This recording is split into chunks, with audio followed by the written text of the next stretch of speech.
On safari in the Savuti region of Botswana, we set out before sunup and drove directly to the spot where we'd seen some cheetahs the previous afternoon. Several vehicles parked along the main road drew us quickly to the spotted cats, 6 of them, which were picking their way unhurriedly across the sandy expanse. We pulled over and watched. Any cheetah sighting is a rare treat. Finding 6 together borders on the miraculous. I don't know if she called us down back and she released it. Released it for these guys. They're learning quick.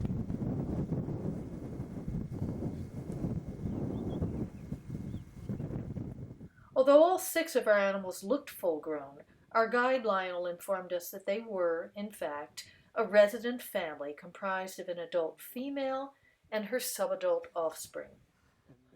Cheetahs reach full size by 15 months of age, and most separate from their mothers by 17 months.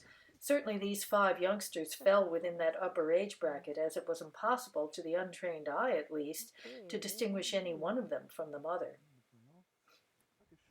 Without crowding our quarry, Lionel kept the cats in view as they moved purposefully but unhurriedly through the patchy brush.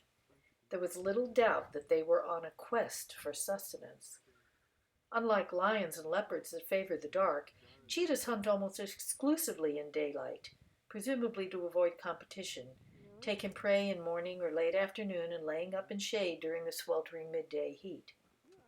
A family of 6 would have had to feed often, we reasoned, so there was hope that with some cautious trailing we might be rewarded with a kill, or at least an attempt.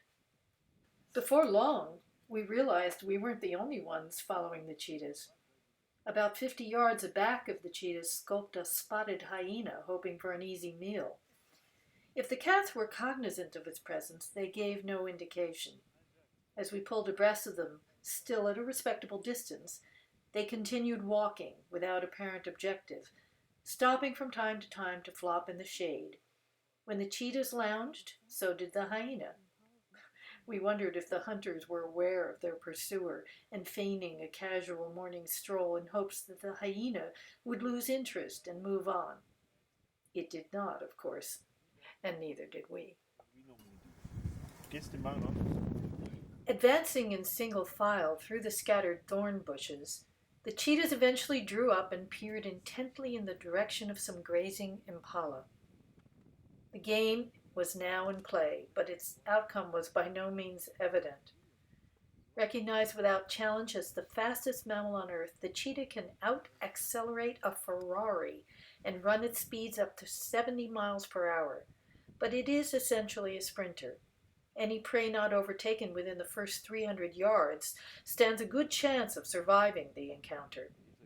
For our cheetahs to launch a successful attack, they would need to close the distance between themselves and the impalas to an optimal 50 yards without being seen.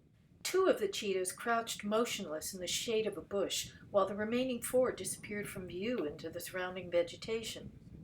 With 6 cats accustomed to hunting as a team, we could only surmise that some sort of flanking maneuver was afoot. We waited.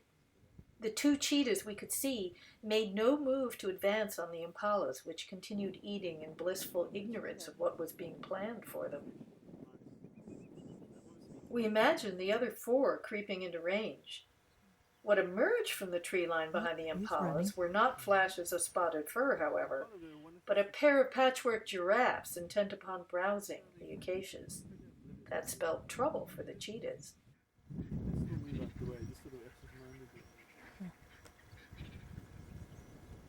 Almost at once, one of the giraffes spotted the 2 cheetahs under the bush. Alert and flagpole erect, it faced in their direction and stared at them. Its companion took the cue and followed suit. The cheetahs froze, the giraffes froze, we froze. The impalas continued eating. When it happened, none of us caught it all. It was instantaneous. We were left, quite literally, in the dust.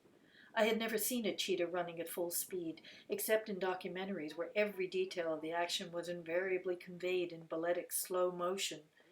Compressed into real time, the chase lasted seconds, and much was obscured behind bushes. By the time we caught up, it was all over. A female impala was down and kicking, her throat clasped tight in a classic stranglehold. Alert to the possibility of thievery, the cheetahs worked quickly and cooperatively to drag the impala toward a cluster of nearby thorn bushes. The urgency of the effort may have had to do with the hyena that had been following them all morning, but not necessarily. If vultures were to sight the downed animal, as surely they would if it were left in the open, their circling and descent would be a dinner call to any marauder within miles. Hyenas are coming in? Those of us conditioned by wildlife films to expect a quick, clean kill had our consciousness raised in the minutes that followed. The impala, one cheetah clamped at her throat, was still alive when the others began tearing at her underbelly and haunches. As though resigned to her fate, the animal did not struggle, but occasional twitches and movements disclosed that the death grip had not yet served its purpose. Suffocating him. At last the impala went limp, and the cheetah executing the hold dropped the lolling head and joined in the hurried feeding. Somehow it seemed more watchable now. No longer were we witnessing a living creature being eaten, only a carcass. One animal had died so that others might live, the old circle of life thing. Then the antelope stirred again. She was still alive. Another of the cheetahs grabbed onto her neck and resumed the stranglehold.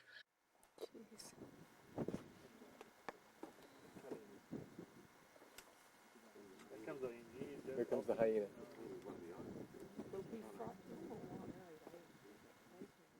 But the horror was not yet over.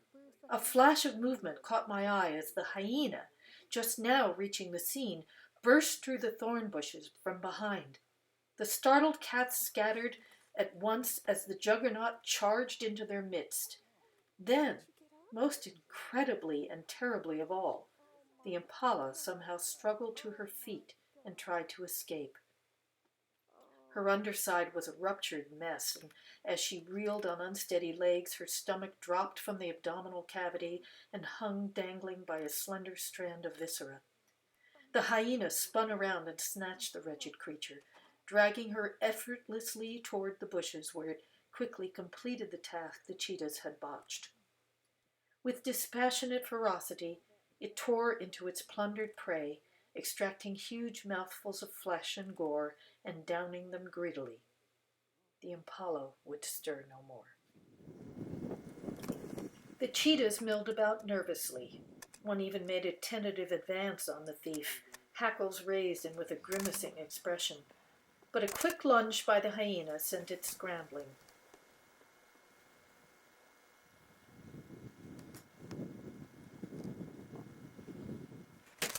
Why had the cheetahs allowed a lone scavenger to drive them from their kill? Lionel answered with a query of his own. Would 6 ballerinas stand up to a bodybuilder?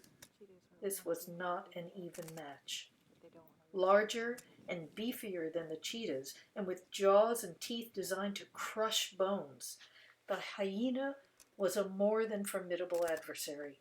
A single bite could easily disable a cheetah or curtail its ability to hunt. Were that to happen, death would certainly follow. Surrendering the impala was both prudent and unavoidable.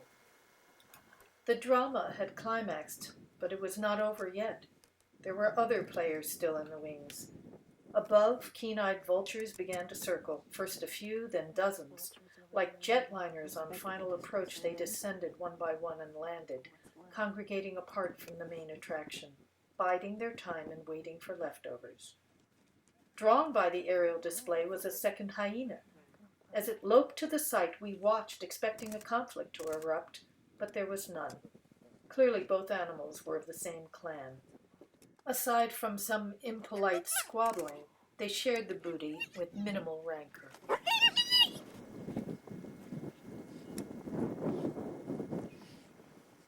Last on the scene was a black-backed jackal, impertinent enough to mark the turf of his own, that circled and crept about ever so gingerly, waiting for an opportunity to dart in and grab a morsel of food.